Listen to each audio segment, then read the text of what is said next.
வணக்கம் நண்பர்களே. இனி நாம் கேட்கலாம் மூதறிஞர் ராஜாஜி அவர்களின் ராமாயணம். சக்கரவர்த்தி திருமகன். யாராலும் செய்ய முடியாத ஒரு காரியத்தை, ஏன் யாராலும் நினைக்கக்கூட முடியாத ஒரு காரியத்தை ஹனுமான் செய்து முடித்தான். இவனுக்கு நான் என்ன பிரதியுபகாரம் செய்து திருப்தி அடைய முடியும் என்று ராமச்சந்திரன் ஹனுமானை கட்டி அணைத்து கொண்டு ஆனந்த கண்ணீர் விட்டான். பிறகு மேல் நடக்க வேண்டிய காரியத்தை பற்றி யோசித்தான். சுக்ரீவா, ஹனுமான் அற்புதமான காரியம் செய்தான். ராட்சசர்களால் காக்கப்பட்ட லங்கா நகரத்தில் புகுந்து சீதையை கண்டு அவளுக்கு தைரியம் சொல்லி அவளுடைய உயிரை காப்பாற்றினான். அவளை பற்றி சேம சமாச்சாரம் கொண்டு வந்து என்னையும் காப்பாற்றினான். ஆனால் இப்போது சமுத்திரத்தை எப்படி தாண்டப் போகிறோம்? உன்னுடைய சேனை எவ்வாறு அக்கறை போய் சேருவது? ராவணனுடைய நகரத்தையும் ராட்சச சேனையையும் தாக்க வேண்டுமானால் முதலில் நாம் இந்த கடலை தாண்ட வேண்டும் அல்லவா? இதற்கு வழி தோன்றவில்லை. ஹனுமான் செய்த பெருங்காரியமும் அதனால் உண்டான மகிழ்ச்சியும் இந்த கவலையில் கரைந்து போவதாக இருக்கிறது என்று சொல்லி தியானத்தில் மூழ்கினான். ராமனுடைய கவலையைக் கண்டு வானரராஜன், இதுவென்ன ராமனே, நீரும் இப்படி மனத்தளர்ச்சி அடையலாமா? உமக்கு என்ன பயம்? இதோ என் வீரர்கள் இருக்கிறார்கள். இவர்கள் உமக்காக உயிரை கொடுக்க காத்திருக்கிறார்கள்.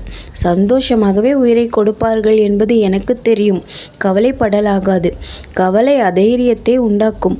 மனத்தை கவலையில் செலுத்தாதீர். உம்மையும் தம்பியையும் இலங்கைக்கு கொண்டு போய் சேர்ப்பது எங்கள் காரியம். அதை பற்றி சந்தேகப்பட வேண்டாம். நீர் பகைவனை கொன்று சீத்தையை மீட்டு கொண்டு வராமற் போவதில்லை. இதை உறுதியாக நம்புவீர். இலங்கையை எப்போது ஹனுமான் கண்டானோ அப்போதே அந்த கோட்டை அழிந்தது என்று வைத்துக்கொள்வீர். சோகத்தில் பயனில்லை. அது தைரியத்தை அளிக்கும். சோகம் சூரனுக்கு பெரும் பகை. அதை உடனே விலக்குவீர். எல்லாம் தெரிந்த உமக்கு நான் என்ன சொல்ல வேண்டும்? உமக்கு துணை நான் இருக்க நீர் ஏன் கவலைப்பட வேண்டும்? நான் என்னுடைய வானரர்களும் உமக்கு துணையாக இருக்க வில் பிடித்து நீர் நின்றால் உம்மை தடுப்பவர் யார்? நீர் இனி சோகத்தை நீக்கி சத்திரியனுக்குரிய ரோசத்தை மேற்கொள்வீர். கடலை எவ்வாறு தாண்டுவது என்பதை உம்முடைய நுண்ணறிவை பயன்படுத்தி ஆராய்வீர். என்னுடைய வானர வீரர்களுடைய சக்தியை அறிந்து கொண்டு அவர்களை பயன்படுத்தி கொள்வீர். நமக்கு வெற்றி நிச்சயம். என் உள்ளத்தில் எழும் உணர்ச்சியே அதற்கு சாட்சியாகும் ஒரு நிமித்தம் என்றான். இவ்வாறு தேற்றி வானர வீரன் ராமனை உற்சாகப்படுத்தினான். ராமனும் ஹனுமானும் பிறகு இலங்கையை பற்றி பேசினர்.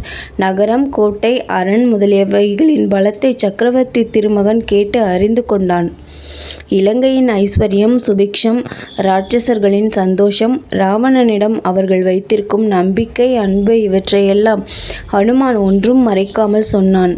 ராவணனுடைய சேனையின் பலம், கோட்டையின் பலம், அதன் அரண்களின் அமைப்பு, மிக்க கவனமாக காவல் காக்கும் சேனாபலம், கல்லேறி இயந்திரங்கள், மதில் சுவர்கள், வாயில்கள், அகழிகளின் மேல் வேண்டிய போதே இறங்குவது போல தூக்கி விடுவதுமான மரப்பாலங்கள், இவையெல்லாம் எவ்வளவு ஜாக்கிரதையாகவும் பலமாகவும் அமைக்கப்பட்டிருக்கின்றன என்பதை ஹனுமான் ராமனுக்கு எடுத்துச் சொன்னான்.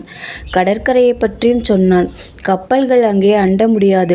திரிகூட மலையும் லங்கா நகரமும் கோட்டையும் எந்த சத்ருவும் பக்கத்தில் நெருங்க முடியாத முறையில் ராவணனால் காக்கப்பட்டு வருகின்றன.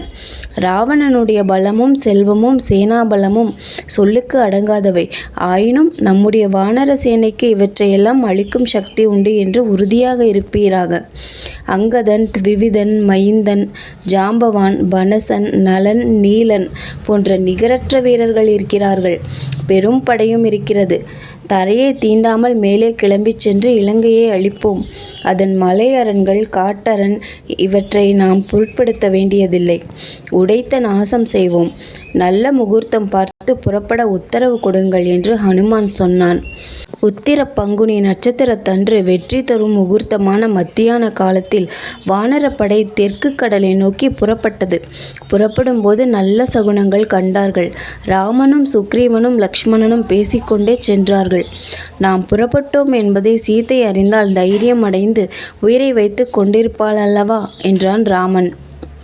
மார்க்கமடைந்த படை வீரர்கள் சிலர் முன்னால் சென்று போகும் வழியில் பகைவர்கள் மறைந்திருக்கிறார்களா என்று பார்த்து கொண்டே சென்றார்கள். பெருஞ்சேனைக்கு உணவும் தாகத்திற்கு தண்ணீரும் கிடைக்கும் பிரதேசமாக பார்த்து சென்றார்கள். வானரப்படை வெகு வேகமாக மலைகளையும் காடுகளையும் தாண்டிச் சென்றது. ராமனையும் லக்ஷ்மணனையும் வானரர்கள் தூக்கிச் சென்றார்கள். சேனையில் உற்சாகம் பெருகி வளர்ந்தது. குதித்து கொண்டும் கர்ஜித்து கொண்டும் விளையாடி கொண்டும் வானரர்கள் சென்றார்கள். ராவணனை நான் கொல்லுவேன் என்று போட்டி போட்டுக்கொண்டு பேசிக்கொண்டு சென்றதை ராமன் கேட்டு உற்சாகம் அடைந்தான். நீலனும் குமுதனும் சேனைக்கு முன்புறமாக மார்க்கத்தை சோதித்து கொண்டு சென்றார்கள். பின்னாலும் சிறந்த வீரர்கள் சேனையை காத்து வந்தார்கள். ராஜா சுக்ரீவனும் ராமலக்ஷ்மணர்களும் சேனையின் மத்திய பாகத்தில் சென்றார்கள். வழியில் வந்த நகரங்களுக்காவது கிராமங்களுக்காவது எவ்வித சேதமும் செய்யாமல் செல்ல வேண்டும் என்பது ராமனுடைய கண்டிப்பான உத்தரவு. படையின் கோஷம் சமுத்திரத்தின் சப்தம் போல 8 திசைகளிலும் நிறைந்தது. தூசி ஆகாயம் அளாவி கிளம்பிற்று. மகேந்திர மலை அருகே வந்ததும் ராமன் மலைமேல் ஏறி கடலை பார்த்தான். இனி இந்த சமுத்திரத்தை எப்படி நம்முடைய சேனை கடப்பது என்பதை பற்றி தீர்மானிக்க வேண்டும். அதுவரையில் இவ்விடம் வனத்தில் சேனை தங்கலாம் என்றான். அவ்வாறே சுக்ரீவன் படை வீரர்களுக்கும் ஆணையிட்டான். சமுத்திரக்கரை வனத்தில் வானர சேனை தங்கிற்று. பகைவர்களுடைய சூழ்ச்சியால் யாதொரு தீங்கும் ஏற்படாமல் வீரர்கள் 4 பக்கமும் ஜாக்கிரதையாக பார்த்து வந்தார்கள். எல்லோருக்கும் சௌகரியமாக தங்குமிடம் அமைந்ததா என்று சுக்ரீவன் ராமலக்ஷ்மணர்களும் பார்த்து திருப்தியடைந்த பின் ராமன் லக்ஷ்மணனுடன் தனியாக உட்கார்ந்து பேசினான். பிரியமான ஒரு பொருளை இழந்துவிட்டால் நாளடைவில் அதன் நினைவு அதை விட்டு பிரிந்து துயரமும் குறைந்து போகும் என்று சொல்கிறார்களே. ஆனால் லக்ஷ்மணா, சீதையின் பிரிவில் நான் இதை காணவில்லை என்றான். ராவணன் சீதையை பிடித்து தூக்கி போகும்போது ஹ நாதா, ஹ ராமா, ஹ லக்ஷ்மணா என்று சீதை கத்தினாளே, நாம் உதவாமல் போனோமே. அப்போது அவள் பட்ட துயரத்தை எண்ண எண்ண என் துக்கம் கடல் போல் பெருகுகிறதே. நான் என்ன செய்வேன்? விஷத்தை குடித்துவிட்டு ஒவ்வொரு அவயமும் எரிகிறது போல என் அவயங்கள் எரிகின்றன. தேகம் முழுவதும் தீ கொளுத்தினார் போல எரிகிறதே. கொடிய ராட்சசர்களுக்கிடையில் அகப்பட்டு தவித்து கொண்டிருக்கிறாளே ஜனகன் மகள், தசரத சக்கரவர்த்தியின் வீட்டில் புகுந்த மருமகள், தரையில் அறிக்கைகளால் சூழப்பட்டு சிறையில் கிடக்கிறாளே என்று ராமன் துக்கப்பட்டு பிரலாபித்தான். ராமா, துக்கப்படாதே. ராவணனை வதம் செய்து சீதையை வெற்றியுடன் அயோத்திக்கு அழைத்துச் செல்லும் நாள் கிட்டிவிட்டது. தேவகன்னியைப் போல அயோத்தியில் பிரவேசிப்பாள். துக்கத்தை ஒழித்து தைரியத்தை மேற்கொள்வீர் என்றான் தம்பி லக்ஷ்மணன். நன்றி. மீண்டும் அடுத்த அத்தியாயத்தில் சந்திப்போம்.